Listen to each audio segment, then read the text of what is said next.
ಹುಬ್ಬಳ್ಳಿಯ ring ರೋಡ್ನಲ್ಲಿ hit and run, ವ್ಯಕ್ತಿಯ ಮೃತದೇಹ ಛಿದ್ರ. ಹುಬ್ಬಳ್ಳಿಯ ಹೊರವಲಯದ ರಿಂಗ್ ರೋಡ್ನಲ್ಲಿ ಅಪರಿಚಿತ ವ್ಯಕ್ತಿಯ ಮೇಲೆ ಭಾರೀ ಗಾತ್ರದ ವಾಹನಗಳು ಹರಿದು ಇದರ ಪರಿಣಾಮವಾಗಿ ವ್ಯಕ್ತಿಯ ಮೃತದೇಹ ಛಿದ್ರವಾದ ದಾರುಣ ಘಟನೆ ಕಳೆದ ದಿನ ಸಂಜೆ ನಡೆದಿದ್ದು ತಡವಾಗಿ ಬೆಳಕಿಗೆ ಬಂದಿದೆ.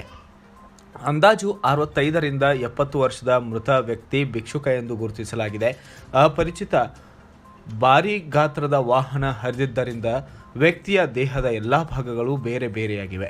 ರಸ್ತೆಯಲ್ಲಿ ಕೇವಲ ಮಾಂಸದ ಮುದ್ದೆಯ ರೂಪದಲ್ಲಿ ಭಿಕ್ಷುಕನ ಶವ ದೊರೆತಿದ್ದು, ಇನ್ನು ಘಟನೆಯ ಮಾಹಿತಿ ತಿಳಿಯುತ್ತಿದ್ದಂತೆ ಸ್ಥಳಕ್ಕೆ ದಕ್ಷಿಣ ಸಂಚಾರಿ ಠಾಣೆಯ ಇನ್ಸ್ಪೆಕ್ಟರ್ ಶ್ರೀಧರ್ ಸತಾರೆ ಭೇಟಿ ನೀಡಿ ಪರಿಶೀಲನೆಯನ್ನು ನಡೆಸಿದ್ದಾರೆ.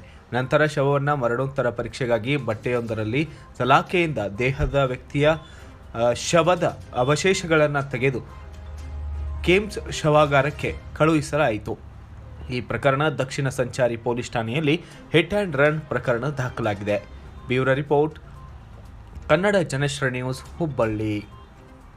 ಪ್ರತಿ ಜಿಲ್ಲೆಯ ಸುದ್ದಿಗಳನ್ನ ವೀಕ್ಷಿಸಲು ಹಿಂದೆ ಕನ್ನಡ ಜನಶ್ರೀ ನ್ಯೂಸ್ ಆಪ್ ಅನ್ನ ಡೌನ್ಲೋಡ್ ಮಾಡಿಕೊಳ್ಳಿ.